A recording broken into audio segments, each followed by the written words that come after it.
Five. Greetings, good morning, good evening, everybody, depending on what time did you start watching the show. Tonight, our show is in English, as it is very clear from the title. I have to make that crystal clear.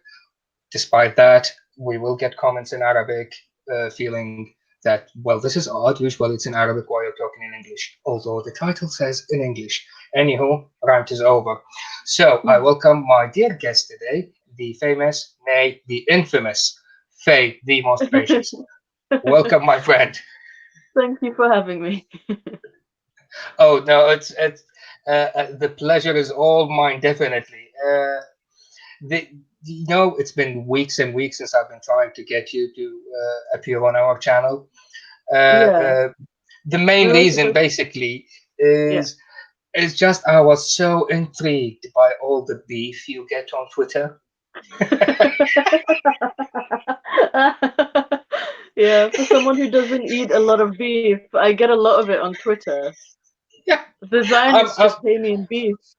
I'm So not. I don't spend much time in the Twitter sphere. Most of my presence are on Facebook. I just use Twitter to post few quotes here and there. yeah, But I got to. I found your account. I think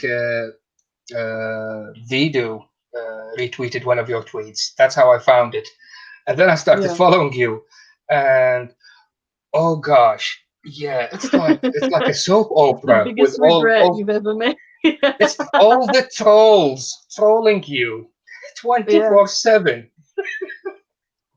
You know what?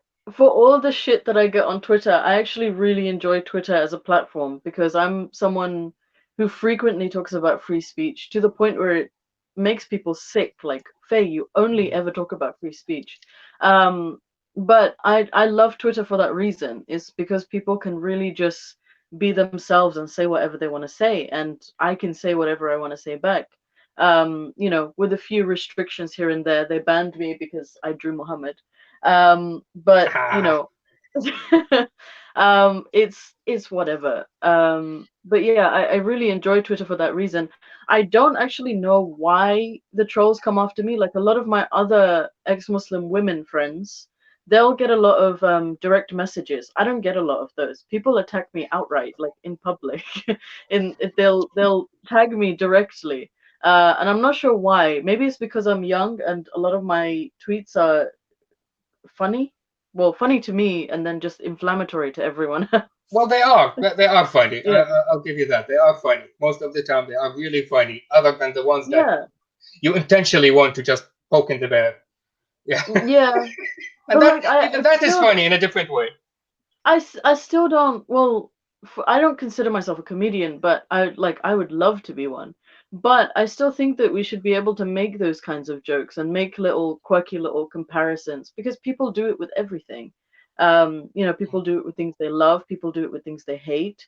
It should just be something, you have a thought and you share it, in the world, and it shouldn't be something that people are just like, that is horrible. I wish, like, someone told me that I was extremely offensive because in my name I've got the words La ilaha illa ana.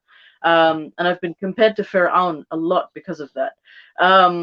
But and someone was like really disgusted that that was in my name and in my bio and in my header.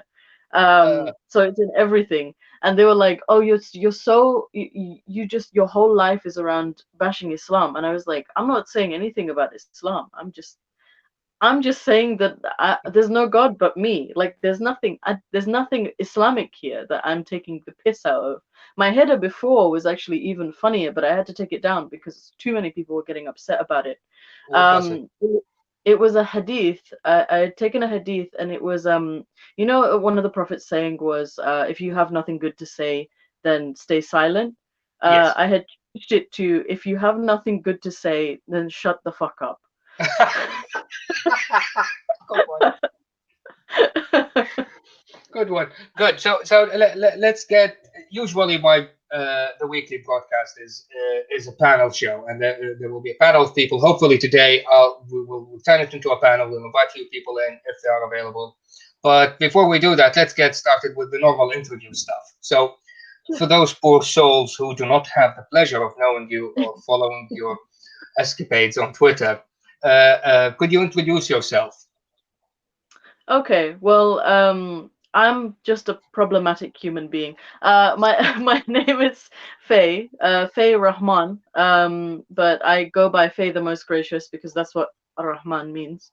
And I have a YouTube channel. I talk about Islam sometimes. It's not one of my main focuses. I normally talk about leaving Islam and the experience, like the ex-Muslim experience, and how difficult it can be, or the good things about it sometimes, but mostly the process of leaving.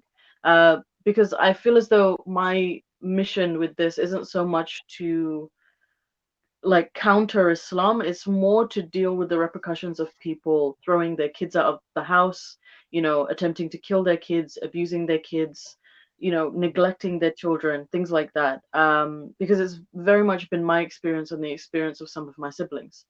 Um, so I mainly address those issues. Sometimes we have a little bit of fun on my channel. Sometimes we're a little angry. Sometimes we discuss mental health issues. And then I have my Twitter platform, which is just a whole other animal in and of itself. Normally, if it's quiet, then it's just me making quirky observations about the world. Currently, I'm taking a deep dive into nihilism, and I'm finding it very interesting. Mm, Um, I don't think I would identify as a nihilist, but I think I identify with a lot of things within nihilism. Like I think at the moment I'd say that I'm very existential in the way that I look at the world and my life. So if you join my Twitter page when it's quiet, I'm normally talking about things like that. I'm throwing out quotes. I'm giving like interesting affirmations about myself. Sometimes a little self-deprecating, but who doesn't enjoy that? Um, and then if there's some excitement and a Muslim personality wants to start some drama, then it's all drama, baby.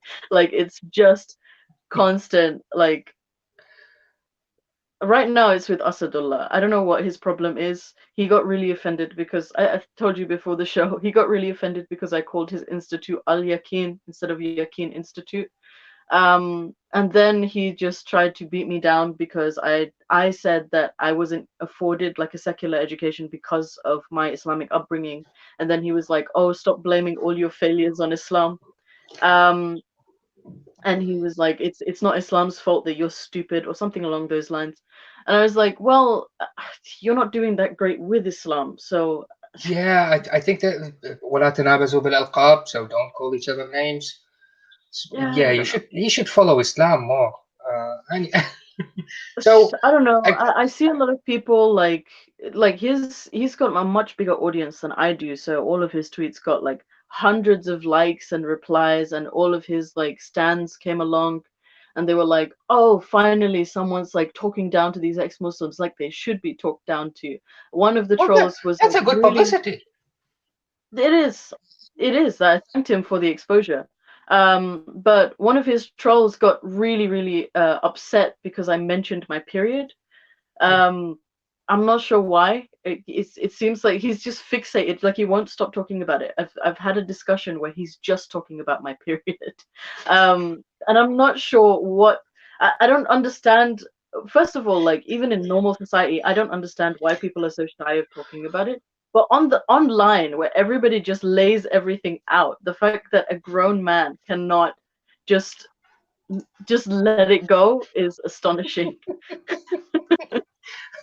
My friend and co-admin Suha sends her greetings, and she says, "Remember me? We met at the IR meeting. Armin Nabadi also was there. To jog your Oh, memory, hi. something happened to Yeah, my bag." I remember her bag got stolen when we Yeah, met. she Yeah, told us about it that night. Yeah, yeah, she's lovely. yeah, she is definitely. God bless all the atheists that night. They helped her out. Mm. So, so again, for those who don't follow you on Twitter, by the way, in the description of the live stream, I put in your YouTube link, and later on Yeah, I'll add your Twitter link so people can thank you. follow you. So for those who, it might, you can say pass, don't answer the question. For those who follow you on Twitter, they already know these things. But for those who don't, uh, that period when you came out to your family, and you said, "Yeah, I'm not like you. I don't believe in Islam anymore. I don't believe in God Yeah. anymore." How was that in terms of acquaintances, family members, immediate family members? What were the reactions? Yeah. So my sort of break from my family happened a lot earlier than me leaving Islam, because I think the first thing that my family had against me was that I didn't want to get married. They had arranged a marriage for me with a guy that I just wasn't interested in, and I explicitly said that I don't want to marry. And they decided to set up the wedding anyway, which, I understand is not Islamic, but nevertheless they did it. And their first biggest disagreement with me was that I didn't want to get married to this guy. The second disagreement was that I had called the police on my father because he was physically abusive. And that was shame on the family. I had relied on the kafirs to solve my problems, and I heard it for like 2 years. And then the final thing was that I left, and then I told them that I didn't believe in Islam and I didn't want to be like them. Um, I hadn't actually. The first person that I had told in my family that I didn't believe in Islam was one of my aunts. She was quite progressive herself, and I felt comfortable telling her. And her only reaction to that was that you need to get a marriage of convenience. Um, yeah. And I Sheesh. told her I don't want to do that. I've been lying. Like, I feel like I've been living a lie for my entire life. And I don't want to continue living like that. I think that it's such a bad way to live your life. And she said, well, you either have to choose between, living your lie and keeping your family, or living, your truth and letting go of your whole family. Um, and I chose the latter. I chose to live authentically, but essentially it meant that my entire family was going to cut me off, and they have. So the whole family cut you off, immediate and Yeah, extended. yeah, So just for those who claim there is no such thing called Hadd al-Ridda, apostasy law in Islam, well, if they won't cut off your neck, your head off, you will be disowned. Still, and there are several examples of that, within the Quran, within hadith, where even the Prophet Ibrahim, when he left his father because his father was an idolater, and his father actually tried to kill him as well. um and he went off, and he didn't consider his father part of his family anymore because he didn't believe in the same thing that he did. Noah, his son, was drowning in front of him, and Allah told him that that's not your family, yeah. because he didn't believe in Allah. There's so many examples of that. The wife of Lot, she turned back, she disobeyed Allah, she's out of the picture. It's almost as though you have to value God and his message above everything. Um, and it's just so toxic. And I can't believe the amount of arguments you'll see from Muslims saying that apostasy laws aren't a thing. Muslims who reject their children aren't, they're not doing the right thing. But then if you ask them if your child apostated, or if your child was gay, or if your child was different, didn't want to get married to the person that you chose for them, the reaction that you get from them is still so visceral and so vile. Like, how can you say that it's not part of your religion, and then also say that you would do the exact same thing that you say is not part of your religion? Well, the stupid argument they will bring back is Islam is perfect. I'm not perfect. Don't judge Islam based on my actions. Well, so Yeah. if I can't judge Islam based on all the Muslims that I know actions, what am I Yeah. going to judge it on? It's Islam is one of those religions that begs you to strive for perfection. And if your excuse for being imperfect is that you're imperfect, then it's not much of an excuse. That's an oxymoron. Is it? No, it's something else. What? Yeah, I don't know it's what it just is. I don't know what it is, but they are validating their misdemeanors and their evil. They are validating it by saying that they're imperfect, when it's a non-argument. yeah. You're absolutely right. It's not an argument. We are all not perfect. Thank you very much. Yeah. So What am I going to judge your religion on then, if not your actions? If you're not behaving Islamically, that doesn't make you a Muslim. No, no, I am a Muslim. Okay, that guy is a Muslim as well, and he just raped and killed. Oh no, he's not a Muslim. But he said that exact same thing about you. Yeah, So it's the no true Scotsman fallacy. Any yeah, Muslim I talk to, they will use the same thing. It's a no true Scotsman fallacy. Well, no, I'm the one. I'm the right Muslim. They're not the right Muslims. So, yeah. having That's why said that, I by the I way, try not to generalize Muslims because of that. I generally just comment on the Prophet's behavior because I think most Muslims agree that the Prophet was perfect. And to an extent, in an Islamic sense, he was perfect because he made all the rules, but he was still a terrible human being, regardless of his perfection. you're absolutely right. Yeah, in discussions, in debates, everything, it's not a good practice to actually bring up the behavior of any Muslim other than Muhammad Yeah, himself and verses from Quran and Hadith. That's it. If we rely on anybody else's, then yeah, you're right. It's just not healthy debate. So let's stick to yeah, Muhammad himself. Mm, but again, even some of his actions, for example, marrying to a 9-year-old, there is a very valid point of view that we shouldn't judge. We free thinkers shouldn't yeah. judge the actions of 14 centuries ago based on our moral standards in the 21st century in the West world.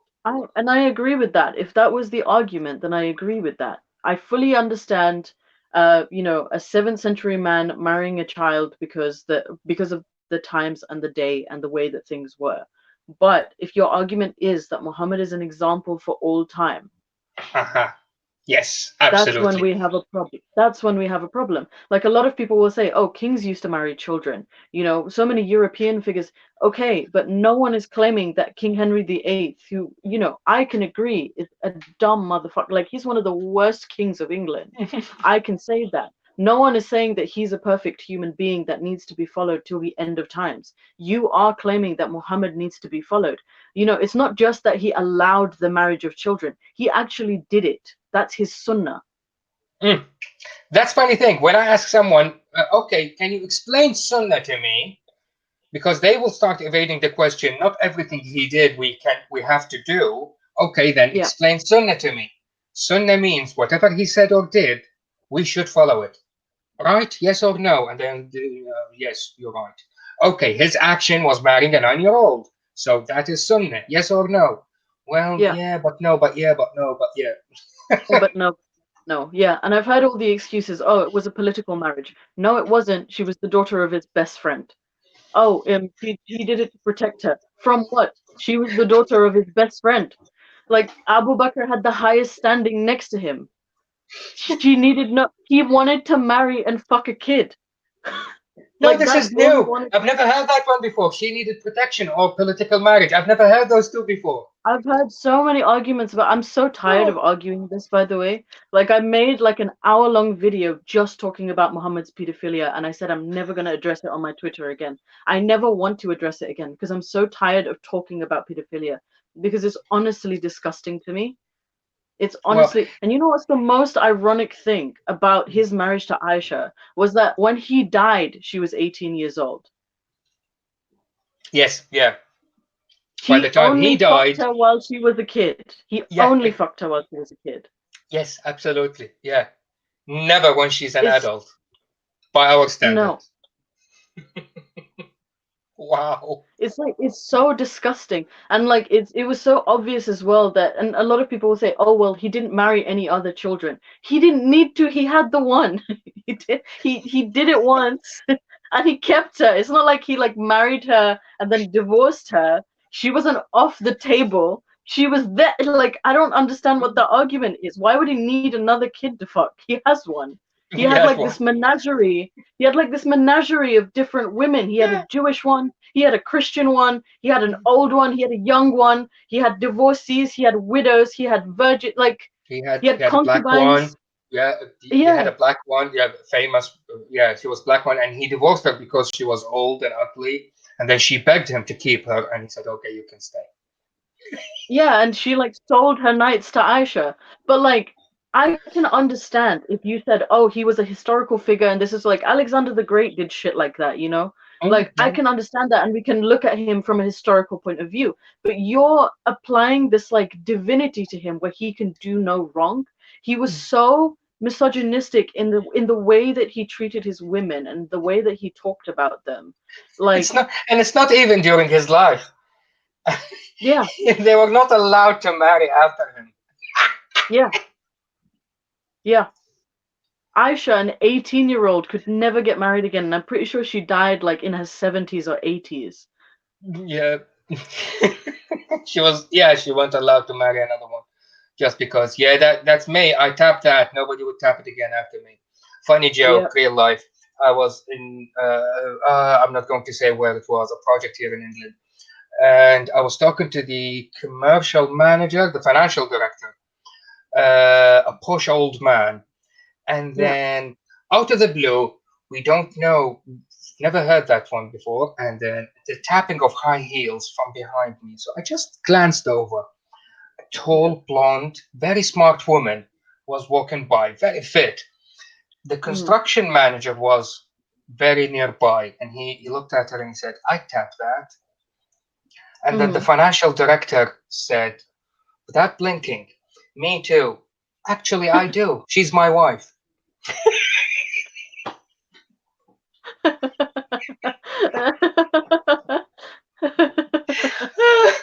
Okay, personal anecdotes apart. Moving on. Moving Sorry, on. I don't know why I had to say that. Okay, so and you see, funny thing when you said those two things they keep mentioning as an excuse. Yeah, It's interesting to me because most of my debate sphere when it comes to these things, it's with Arab speaking Muslims. Now they are a yeah, minority when it comes to Muslims. Vast majority of Muslims don't speak Arab. yeah. So I don't know about these things. I don't know what kind of excuses they come up with. And my All of experience them. with Arabs, they nitpick on silly things and ignore the elephant in the room. As I said before the show, Yeah, they will start by attacking the identity of atheism. So I'm an atheist. They will try to divert the whole discussion to I'm agnostic. What does that have to do with anything? that So sounds that's like a the, really that sounds like a really Arab thing to do.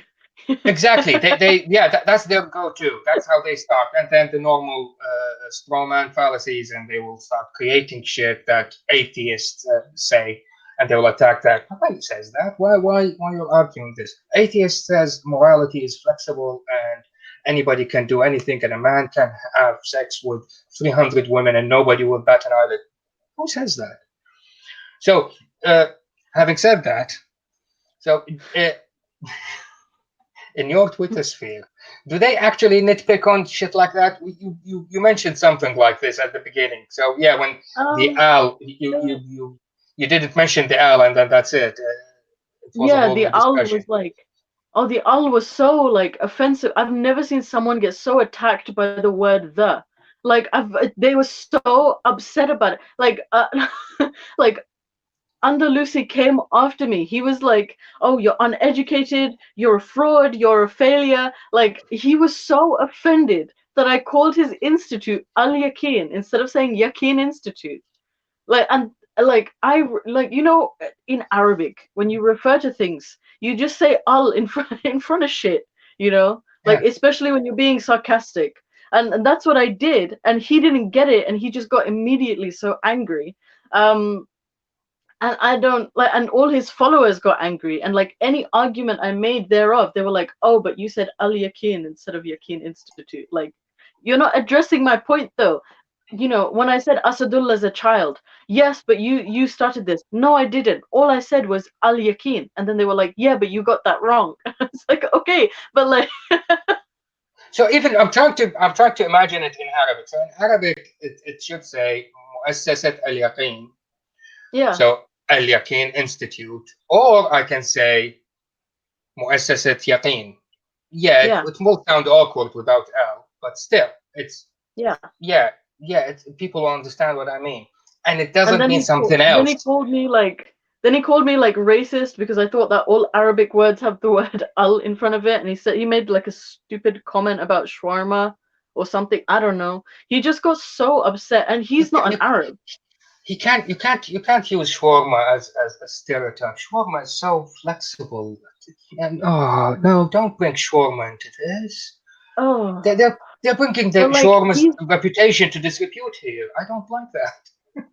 I learned that he was a convert because I just like immediately assumed that Oh he was a God! Muslim because Oh, he's they're the worst.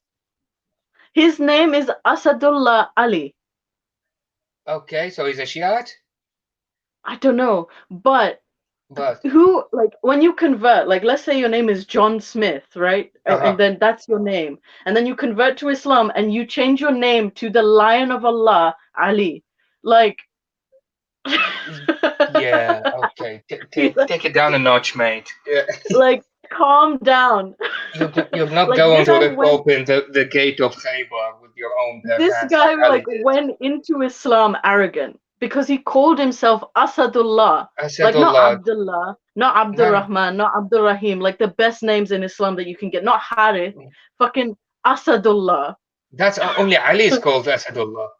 Exactly. Exactly. Yeah. So oh, it's like see those ex-smokers. Yeah, I smoke, I drink, I do everything, but I hate ex-smokers because they actually fight smokers. Any yeah, project I go to, where's the smoking area? If that project or that building or that business doesn't have a smoking area, a proper shed, I know the person who is responsible for these things was an ex-smoker and he just was an want to ex-smoker. they Yeah, want to fight all smokers. yeah. Exactly like new Muslim converts. They are the easiest targets to become terrorists. Oh my They gosh, take things too far. they're so impressionable, and it's sad because it's obvious that their conversion was a result of them like lacking something in their lives, and they decided to just slap Allah on it. um and you know act like that fixed it. Like I went to Speaker's Corner in August and I spoke to Ali Dawa. um Oh, yeah, that he's a funny one. yeah, I don't know if you started following me recently, then you probably don't know. But myself, Armin, and a few of us, we had actually gone and had dinner with him after Speaker's Corner. Um, Okay. and I spoke to him a little bit. He like uploaded a video where I was talking to him, and it was so obvious how insecure in himself that he was. And I actually felt sad for him. And I hate feeling like that about people. I hate pitying people. But I felt so sad for him because it was obvious that he was lacking something in his life, and this was the thing that he used to fill it. And now, like, I can't, like, you know, when you see a magic trick and now you can't stop seeing it? It's like Mhm. that every time. Every time I see a convert, I see it. And I don't know what to do about it because I just feel so bad for people like that. But at the end of the day, religion is well, it's opium. It's a kind of Yeah. drug, Hmm. and drugs actually plug a hole in someone's spirit, soul, call it whatever you want. So if someone didn't have a religion and suddenly they become a devout religious, they follow some kind of religion devoutly, bigly. Uh, they want to plug a hole. That's what they do. And if they were Yeah. Christians and decided to convert to Islam, they weren't really Christians. They didn't really go to church and believe in what it says, and they suddenly decide. There are very few people who do that. Vast majority of people who convert, allegedly convert, they didn't really convert because they weren't really Christians or Buddhists or Jews to start with. And then they suddenly found something that will plug a hole and they converted to that. I So think the that's what it I is. think They found a new drug. I think That's the how I other see it. appeal I think the other appeal of Islam though is also that it teaches you how to do everything. Like it takes over your whole life. It doesn't leave any room for you to think for yourself. So anyone who just wants to, you know, resign and essentially sign their life away, Islam is the religion for you because it literally tells you how to do everything. how to Yeah. sleep, how to eat, how to shit. Like it tells you how to Hmm. do everything. Can I have the remote control, please? And you hand them over the remote control, and that's it. The Yeah, imam or sheikh or whoever, they will move you around. That's the main thing. yeah, I don't know anywhere else, but for example, in Iraq, Shiites specifically, yeah, all the well, they don't call him imam; they call him sayyid, and it means something specific. Sayyid or Mister Sayyid yeah, in Iraq, it specifically means he is descendant from the Prophet. yeah. So if he wears the Islamic turban and he's called Sayyid, he's descended from the Prophet, and he studied all his life.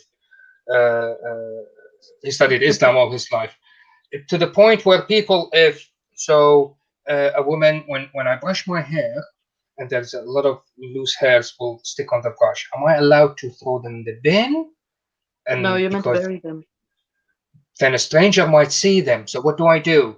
So someone will pick up the phone and call the representative of Sayyid and then ask the question. Silly questions like that. So it got to that point, and and You're not. and and at the same time, here's the other thing. A lot of atheists, Arabs, ex-Muslims, they will pick on fatwas like that. So Imam so and so, or Sheikh so and so, or Sayyid so and so, he declared a fatwa. The fatwa says a woman's hair from the brush cannot be thrown in the bin. It needs to be burned. By the way, that example is a real life example from a real person who Yeah, spoke to me and told me about that. And the answer she was given was, you have to burn it, not bury it. Anyway, so so people like us will make fun of, yeah, that. So they left everything and they came up with this fatwa. But in real life, it's not that sheikh or imam's fault. It's that person. yeah, They ask them a question and it's his duty to answer. So fatwa actually is just an answer to a question. I need to make fun of the person who actually asked the stupid question, not yeah. the not the imam. I don't know. So I I think have it's I think it's deeply sad, which is why I don't really comment on things like that. Because I kind of understand it as well. Because the kind of Islam that I used to follow was all encompassing. You know, I followed a very I joined the Salafi movement in the end, but I had always followed a very conservative type of Islam when I got into it when I was about 11 years old. So it started with the Tabligh Jamaat, or what was called Deobandi in my country. And then it moved into the Salafi movement. And then I would ask all those stupid questions because I wanted to know, you know, like I want to be perfect for Allah because He's the only thing that matters.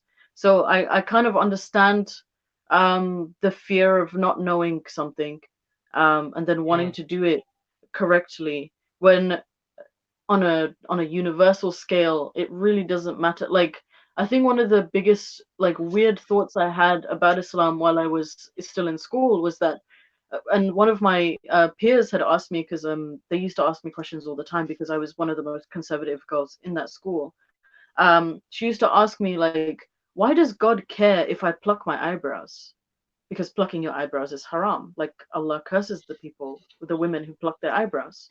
And she asked me, funny why thing does you he, should say that. Our good friend Mazin says God thinks of women more than anything else. yeah, he does. It's really bizarre though. But she asked me like, why does he care? And I had said to her, why did God tell Adam not to eat fruit from a tree? He just said it and you just have to obey. That's the whole point. Um, so I understand being in that mindset, and also being in like it's essentially like a zombie, like you just give up your brain. It's a zombie Hmm. state where you just like you hear something, you verify it, and then you just do it. There's no wandering around it. Like we used to clip our fingernails and cut our hair and then bury it in the garden. We never used to throw them away because there was a risk of Majusis getting a hold of it and then doing some shit to it. um So it's yeah, not because a man might see it. No, it's because black no, magic, no, it's because of black magic. Yeah. and specifically from Majusis. Majusis, yeah. Did I get? Hold on. Majusi, you mean Persians Yeah, from Iran? Oh yeah. crap! First time ever I hear that. That's what my dad used to say. Oh, I knew I was going to love this, but I didn't know that much. Oh, We need it's. to do this more often. I would love to. I grew up. Where in Arabia are you from? Iraq, Baghdad. Oh, okay, I didn't grow up with a lot of Iraqis, but I did grow up with a lot of Algerians.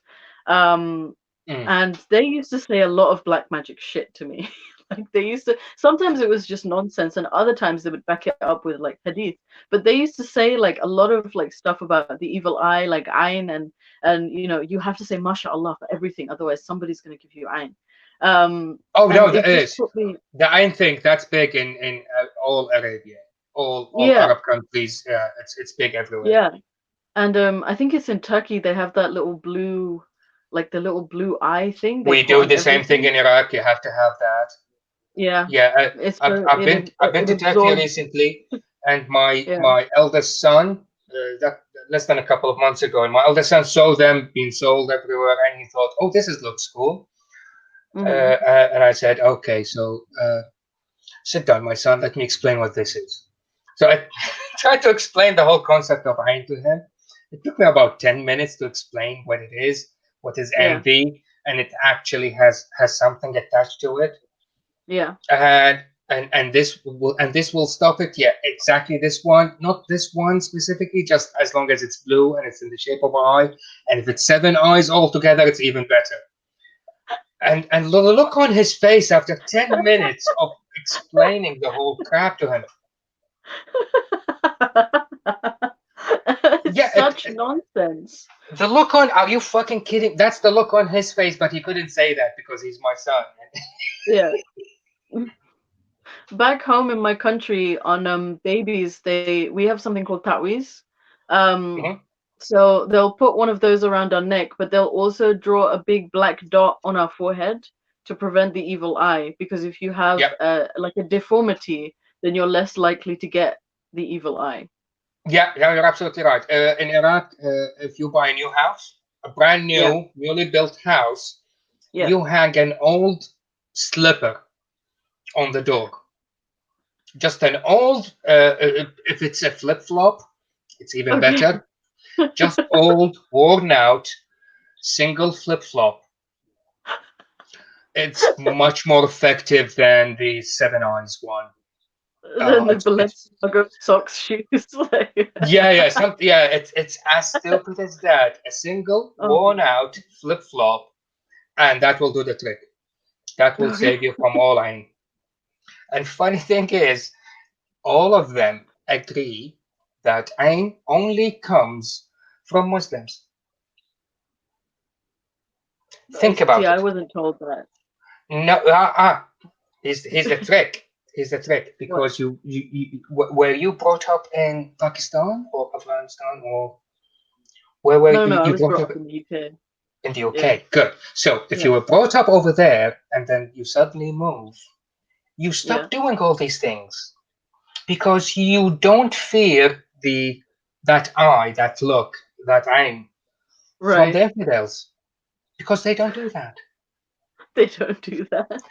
Those were my wife's exact words. No, I kid you not. And I repeated them to my devout Muslim mother. Mhm. And she said, "Yeah, yeah, they don't do that. You don't need to worry about these things." Oh, really? Oh, they can feel envy they can feel envy, but it's not as effective as Muslims. as Muslims. So Muslims Yeah, are the only ones to give ayn to each yeah, other. yeah, exactly. Yeah. It's so silly. Oh It's gosh, yeah. so silly.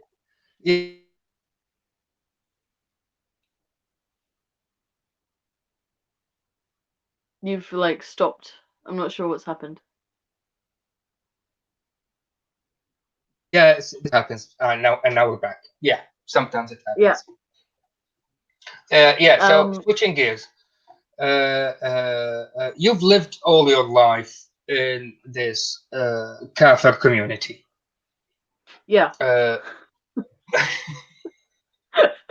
you you had the privilege of living your life as a Muslim, as an yes, ex-Muslim in this kafir community. So you have this unique point of view of again because of strawman fallacy that people I debate with, they use all the time. So all the West are racists. All of them discriminate against Muslims. They discriminate against brown people.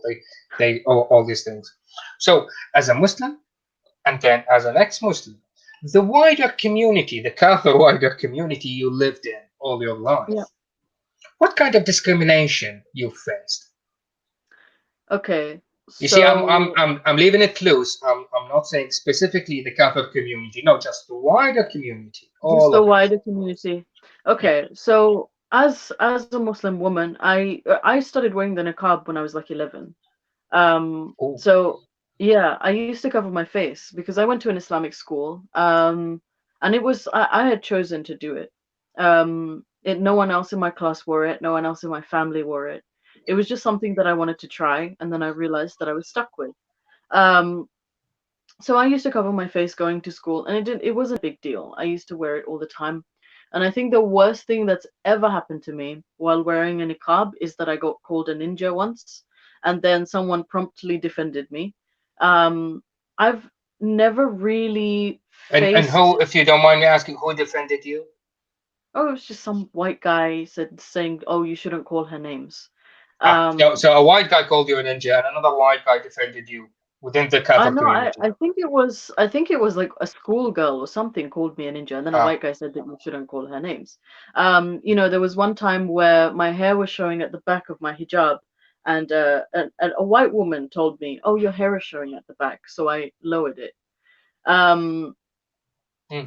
I've and people used to sit next to me and always start little conversations with me, like, how are things at home? Like, aren't you hot in that? And things like that. There was Hmm. like I've never really faced any kind of like discrimination. Like I never went across an EDL rally. But that being said, I also spent a lot of time at home. Like the only times I would go outside was to go to school. Hmm. Because my home life was a little crazy. I have five younger siblings. So I used to go home and I used to help my mother a lot. So for me, there wasn't like it wasn't a big deal to like wear the niqab, be a Muslim, have a voice, things like that. Hmm. And then leaving Islam, the only like true ostracism that I faced is from the Muslim community. Like the Muslim community, depending on where you are, even if you're a Muslim, still scrutinize you for not being religious enough, for not practicing enough. For, like people just don't mind their business when they're Muslims. They just have to give you nasiha for everything. Um, Hmm. and it's just so unnecessary. Just go about your fucking day. Like leave me alone. Um, I mean, it's one thing for my mother to get on my case, because she's my mother. But if I don't know you and you don't know me, why are you giving me advice? It's intrusive and I don't need it. Um, but I will say that I think what the whole Islamophobia narrative refuses to accept is that ex-Muslims still go through Islamophobia if it exists. Because at face value, when you first meet us, when you read our names, we still appear as Muslims. We're still Absolutely, brown. yes. Hmm. We're still brown. We still have Muslim names. We'll Hmm. happily take Eid off. To spend with our families if we still have them. We'll take our longer breaks in Ramadan to pray, sure. Hmm. But at face value, our culture and our skin, our names, we still appear as Muslims. So to say that only Muslims face Islamophobia is just silly, because even Sikhs face Islamophobia because they appear as Muslims. When people see them, they assume Oh, because yeah. they're uneducated, they appear as Muslims. Ahmadis, many Muslims would agree, are not Muslims. They face Islamophobia. Oh, You know what I'm absolutely. saying? Ahmadis are no, they're not Muslims. Ahmadis just get it from everybody. They get it from us. They get it from Muslims. They get it from non. They get it from everywhere. I feel so bad for them. I have an Ahmadi friend. She's lovely. We make Islam jokes all the time. um, When I was a it's Muslim, I used to make Islam jokes all the time. It's fun.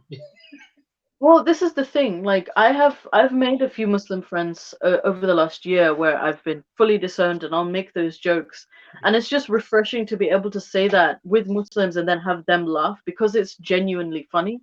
But if I say stuff like that on Twitter, people just get outraged because they have no sense of humor and they're children. Um, it's just I don't understand why people can't just have a sense of humor. I do understand why. It's because you can't make jokes about Islam and Allah doesn't like Well, it. But humor aside, it has nothing to do with humor. I think recently it happened in Belgium. Maybe someone was burning a Quran, and it's Sweden. Yeah. in Sweden, and a guy just attacked him. Yeah. So here's the thing. So burning the Quran is a bad thing. Okay. How come when I was a kid, at the end of every academic year, when I was in middle school, not primary school, Yeah. the tradition was our academic books, when they are worn out, they will be sent for recycling, unless Yeah. they were the Quran. Then those will be burned. Yeah, because that's how you dispose of worn out Qurans, or you bury them. Um, So I used to burn the Quran all the time because I was we the used teacher's pet. we used I to used to burn the help with Quran in that. our backyard all the time because that's the appropriate way of doing. Ali did it, you know. Yeah, When Uthman consolidated the Quran, he did it. You know, when Abu Bakr consolidated the Quran, he did it. Like everyone did it. It's something completely normal that people have. Well, first of all, the racists have trophied as like a thing where they burn the Quran, but then also Muslims will get offended by it when we first heard about it. I must have been like 14 or 15 years old when we first heard about like people burning the Quran in America. I literally said, so what, we do that as well. They bought it. It's their Quran. They spent their money and they're burning their money. I don't understand what you're upset about. I don't yeah, yeah. understand. So yeah, um the Quran that when it the actual verse says أنزلناه على جبل فوجدته خاشعا متصدعا.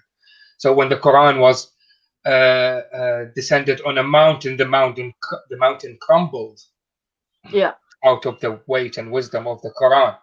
But the Quran cannot stop protect itself from being burned, just as the insult of it, I don't burning know. the Quran itself, it's not a big deal. We as a Muslims used to burn the Quran when the book is worn out.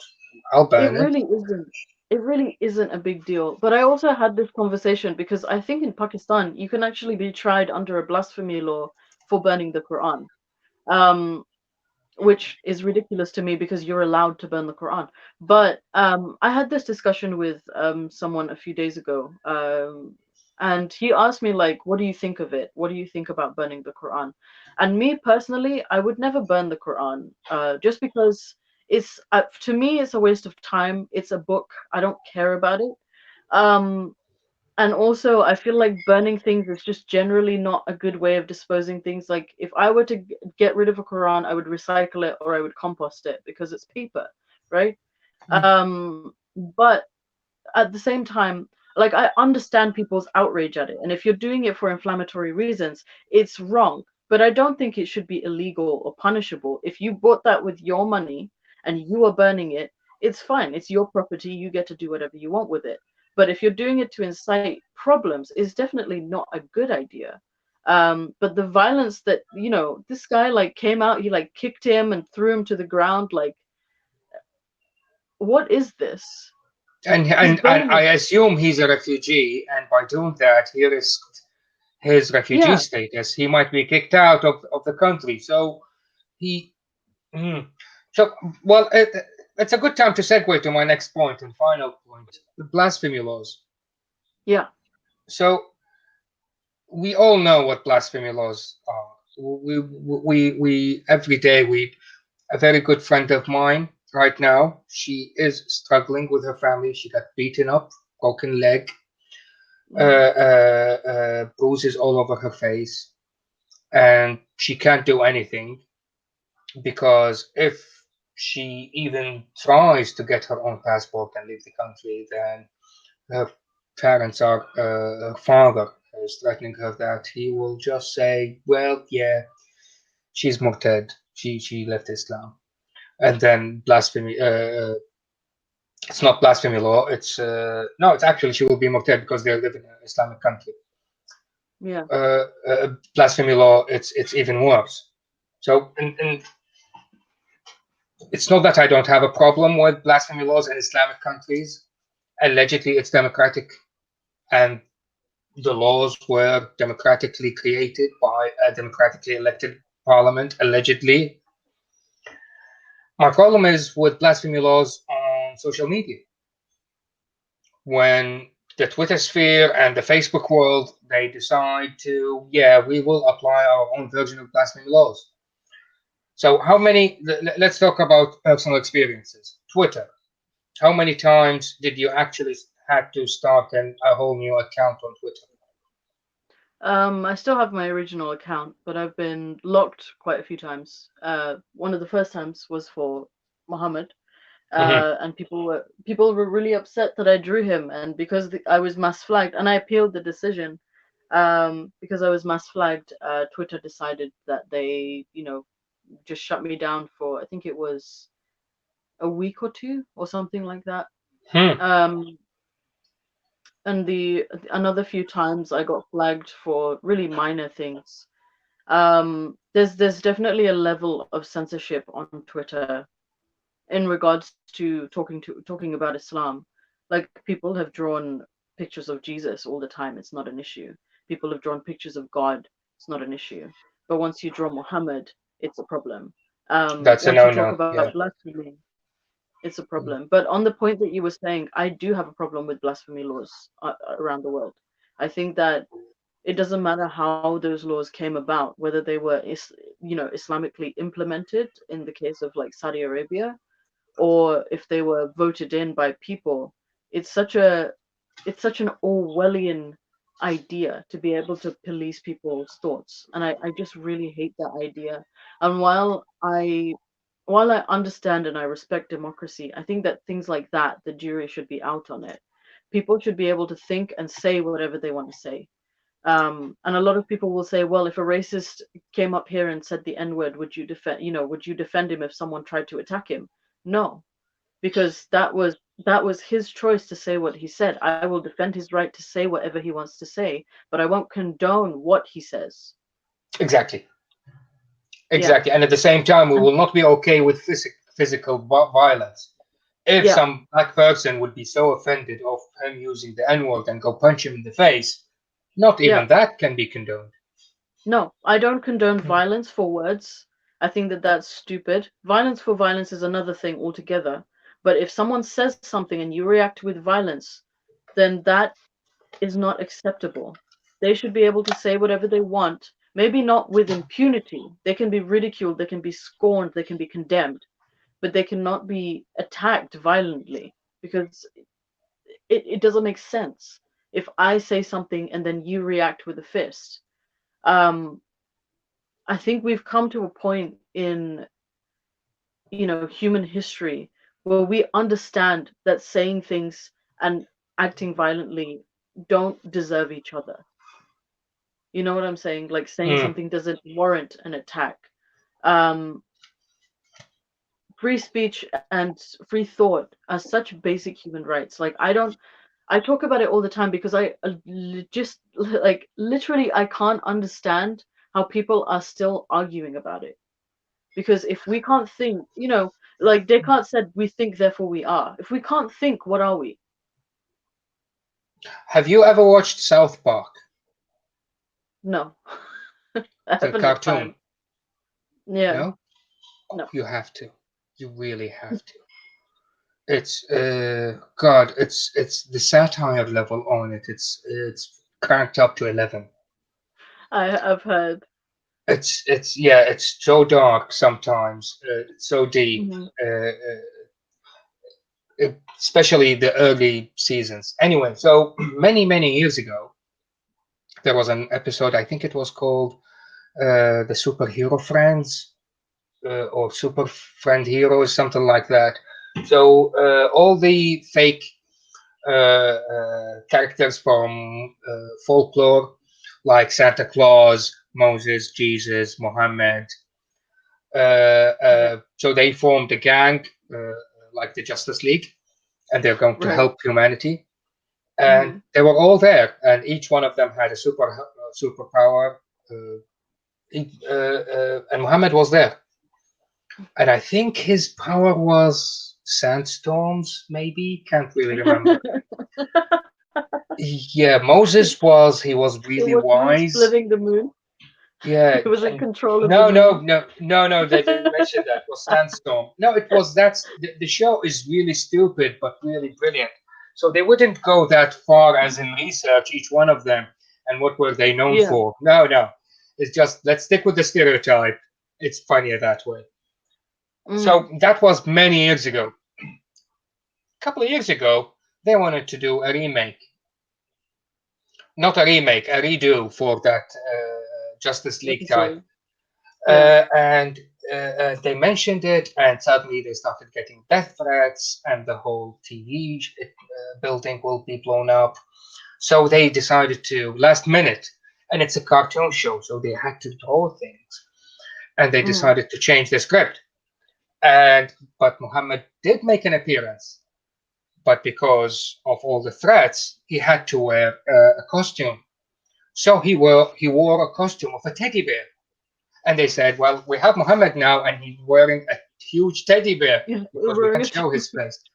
And the whole Mm. show is about kids, and the stars of the show are all these primary school kids. And one of the kids said, Yeah. but didn't we already met Muhammad in an old episode? Well, Mm. and the other one of the other kid, well, yeah, but then we didn't have ISIS.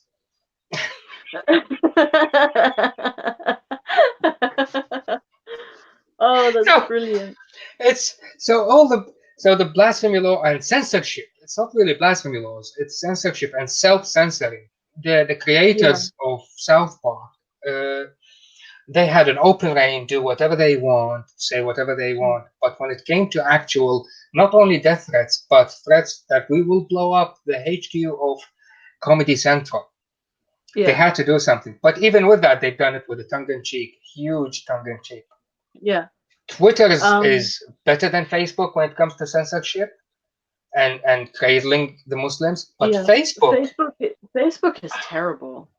Facebook is the worst. I'm on my That's fourth. why No shit, no, it's I'm on my fifth account now. After wow. permanently banned 4 times, I'm on my fifth account. That's why I don't use Facebook anymore. To be fair, it's a dead platform in my opinion. I think it's slowly dying out like MySpace did. So I think the movement is more towards Twitter, Instagram, and YouTube now. So I don't But use again, Facebook very much. for Muslims, for ex-Muslims who still Yeah, live in a Muslim country, they want to share their ideas in a safe, closed environment. And the only yeah. good place for that are Facebook groups. Really? That's it. 'Cause I would argue that Reddit is a little bit better. Ah, yeah, no, you're right. But I'm old. Reddit is an old platform. Exactly. It's for younglings like you and younger.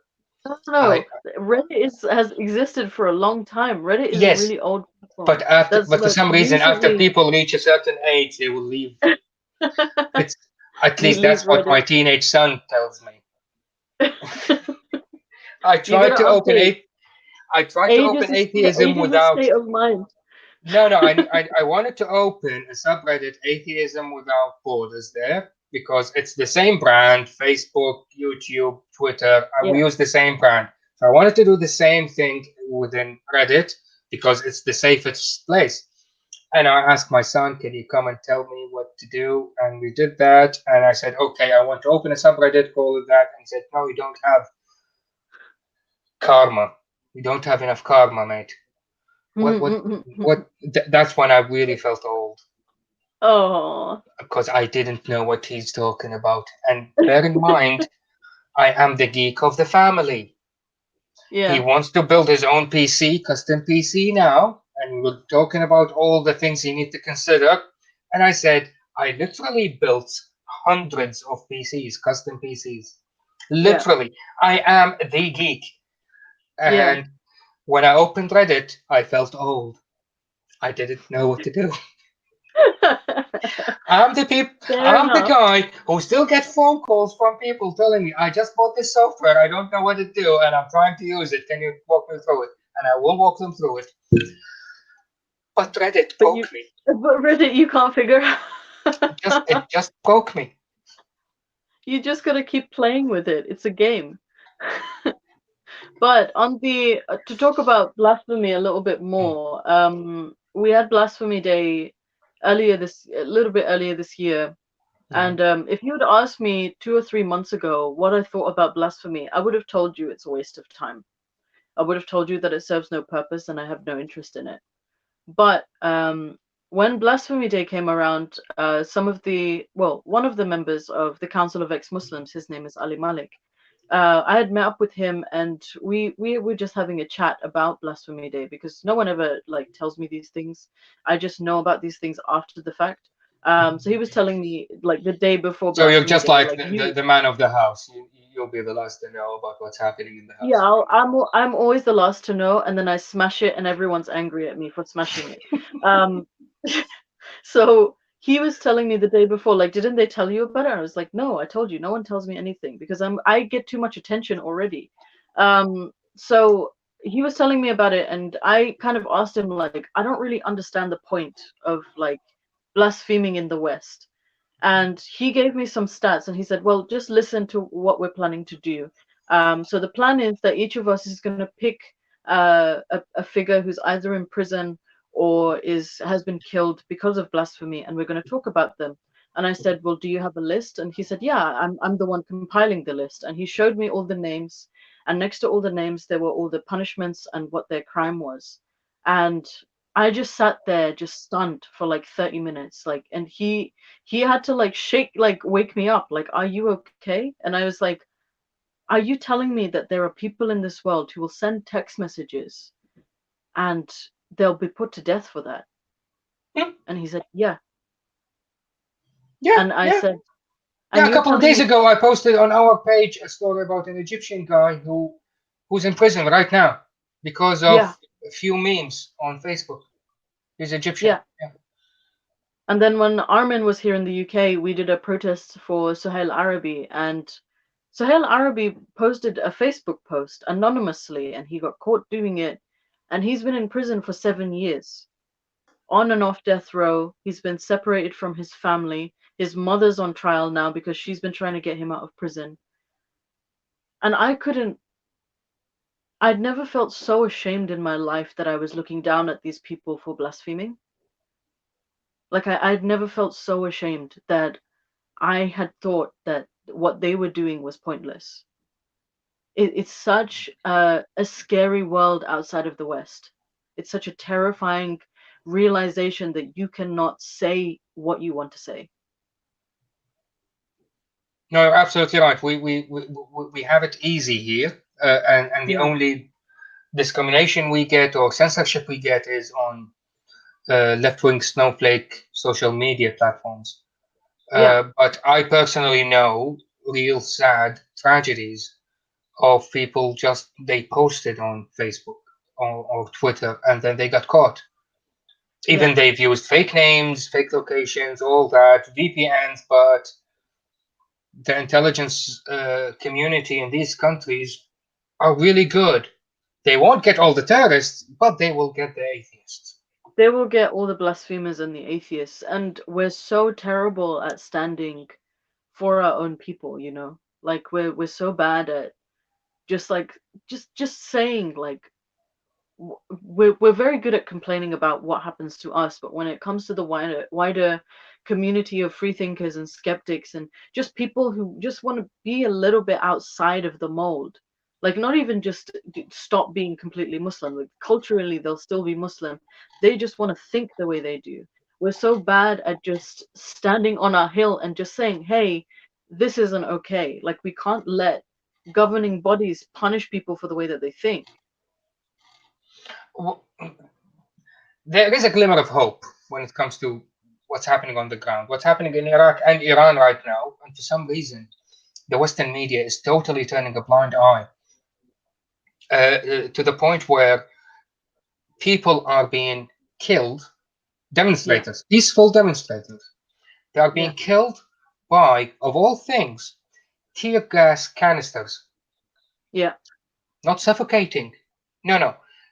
The anti-riot police, or they're called in Iraq now anti-people police, they will actually shoot gas canisters, tear gas canisters, directly in on their heads. That's where they're aiming. If you see the pictures and the videos, I don't know why the Western media are not reporting these things. And all these people, what they want is separation of mosque and state. That's all they want. Young men and women, I hastily add, and women, young women. I haven't seen that in 20 years. Teenage girls on the streets of Iraq demonstrating. That's unheard of.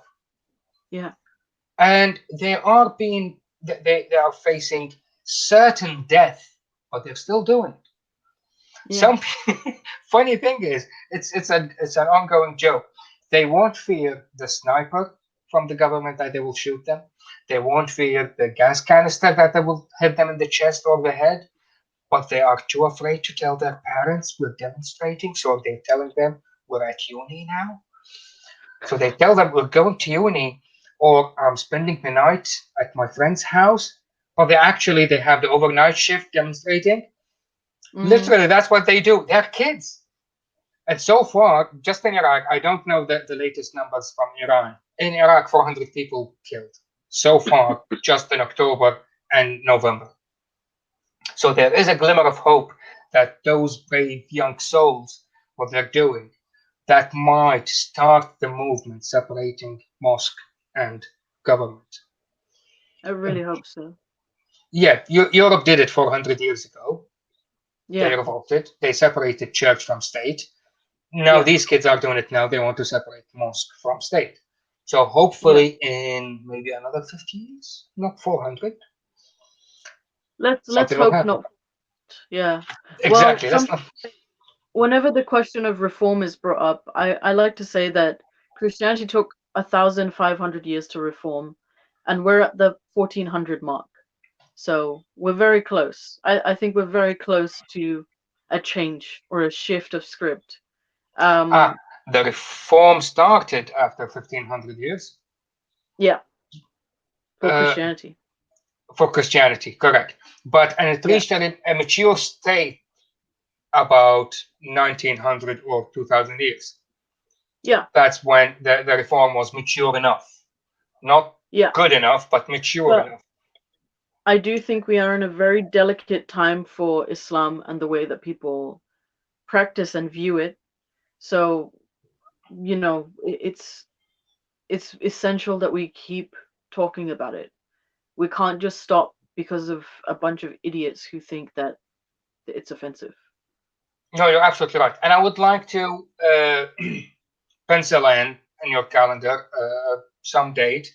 We just want to talk about not the apologetics, the reformers who started even changing the whole meaning of whole verses of Quran. We can talk about it. I'm kind of ambivalent on how I feel about them. I find them funny. Some of them are funny. Some of them are funny. Some of them I deeply respect. For example, Majid Nawaz, I have a deep respect for him because at least, he's trying something. But most of them are just really annoying. Most of them are really, really annoying. Because they seem to think that their painting, their beautiful, fiasco of Islam, whatever you want to call it, is the majority of Muslims, whereas it's just them. They're an independent, reformed Muslim, and they seem to think that their version of Islam is the only version of Islam that exists. And that's why I wanted to have that chat, because I will learn from you, and you will Yeah. learn from me, because I will introduce you to people who, for example, they will explain scientifically why the Buraq, which is the animal that the Prophet rode on when he went up, they will describe and explain scientifically how the Buraq went up to the sky, the heavens, all the way by farts, jet engine farts. And then you will explain, you will tell me stories about people from Pakistan, Um, maybe reformers, who will change things. did Muhammad have his astronaut helmet on when he went into space on No, he Buraq didn't Park? need that. That's a miracle. He didn't need that bit. It's just That, like, that why can't donkey's arse needed a jet engine.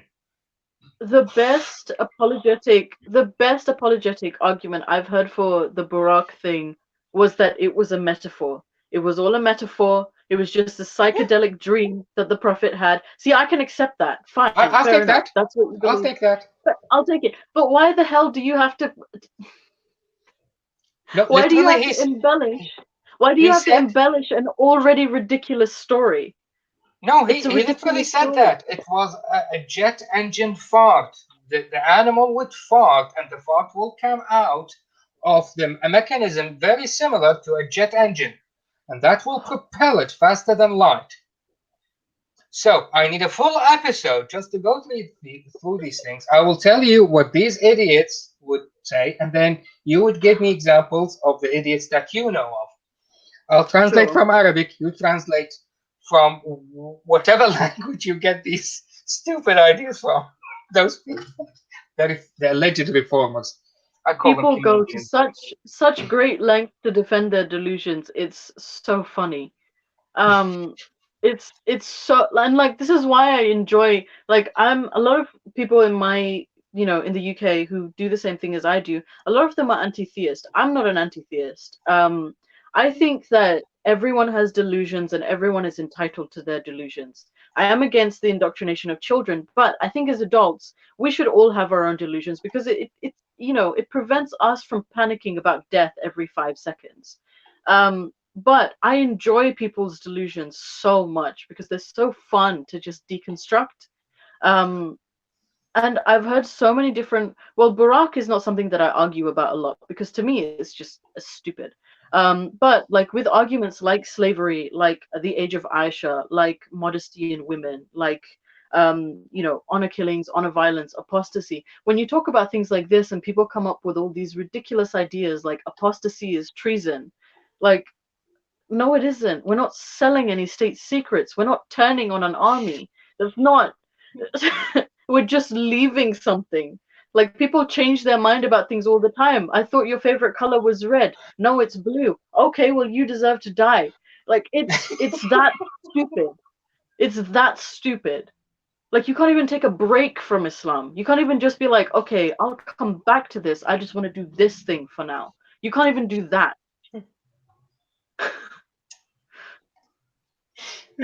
Listen, I promised you 1 hour. We've exceeded that time. Let's We could let's. talk. Listen, Uh, we could talk for days. I don't care. yeah, the farting donkey is just the start. It's just the tip of the iceberg. I know, the farting donkey, the jet engine farting donkey. So let's pencil in. We'll take it offline. Let's dedicate Yeah, a full hour just about stupid apologetic excuses or I would new like that. I tipsies. have a lot of. You haven't heard a lot of arguments for the age of Aisha. I've heard them all, and some of them are really stupid. Yeah, let's do these things. So before Okay. I end the broadcast, do you have anything to plug? Do you have any new plans, any announcements, any new videos you want to tell people about? So this week I had done my first live speech. I did it with Faith to Faithless, which is an organization here in the UK. And that was at Bristol University. I think I should be putting that up, I think this Wednesday. I'm just trying to get confirmation on the audio, and it's only an audio, unfortunately, because Faith to Faithless is only just starting to record things. So that's something that I would like to plug, and that will be up on my YouTube channel. You can find me at Fay the Most Gracious. And I have a Twitter account, which is at Angus Spread Thin, or you can find me, if you just type Fay the Most Gracious in, a lot of my stuff will come up. But I don't have any immediate plans. A lot of the things that, I do podcasts and things like that, and they're usually just announced very last minute on my account. So if you follow me on Twitter, you can find all my updates. Do you have a podcast people can subscribe to? I don't have a podcast I currently run. I'm trying to set one up. Myself and Ali Malik really want to get into talks with some of the Dawa guys at Speaker's Corner, because they had invited us to do a bunch of episodes at their studio, but we haven't really gotten back to them on that, and I would like to do that, but there's no solid plans at the moment. I usually just do podcasts on other people's channels, because it's a good way for us to get mutual traffic, I think. So I don't have any podcasts going on right now. Okay, so you have your own channel, you have Twitter, you will be uploading the new audio from your talk in Bristol. Yeah. Good. Okay, we've covered all that. I don't have anything to plug from my side. People, most of our audience know me. They know the usual time. By the way, public announcement: the usual time might change in the future. Christmas is coming, so there's a very good chance we are changing it to Thursdays instead of Sundays by popular demand. I published a survey, and for some reason, most people said we prefer Thursday nights rather than Maybe Sunday because night. they're like going out on Friday, Saturday, and Sunday night. Again, most of my audience are Arabic, and Arab people, well, the weekend is on Friday, so Thursday night is Their our holiday. Friday night. Yeah. Oh, okay. Fair enough. So tomorrow, yeah, Friday night, tomorrow's weekend. I have nothing else. I can stay up late. Yeah. So yeah, all right. that's why they prefer Thursday night. So if it's in Arabic, I'll do it on a Sunday. If it's in English, then sorry, if it's in Arabic, I'll do it on Thursday. If it's in English, I'll do it on a Sunday from now on. And on that bombshell, I would really, really want to thank you, Faye. You've been brilliant. It was a pleasure. The pleasure is all mine. The audience loved you, even the ones that are typing in Arabic. They love you. Some of them don't speak English, and they started chatting to each other in German for some reason. Even the ones I can see few people actually typing in German using Arabic letters. I don't speak German, but I'm guessing that's what it is, because it's when it says Axel Tagler, that's something German. That must be German, but he wrote it in Arabic letters. Okay. So they're old friends, then they are trolling me. So again, thank you very much, Milady. Have a good evening. Thank you very much, audience, commenters, people from Facebook, YouTube, everybody. Thank you, everybody, and we will see you again next week on a different broadcast. Have a good night to you all.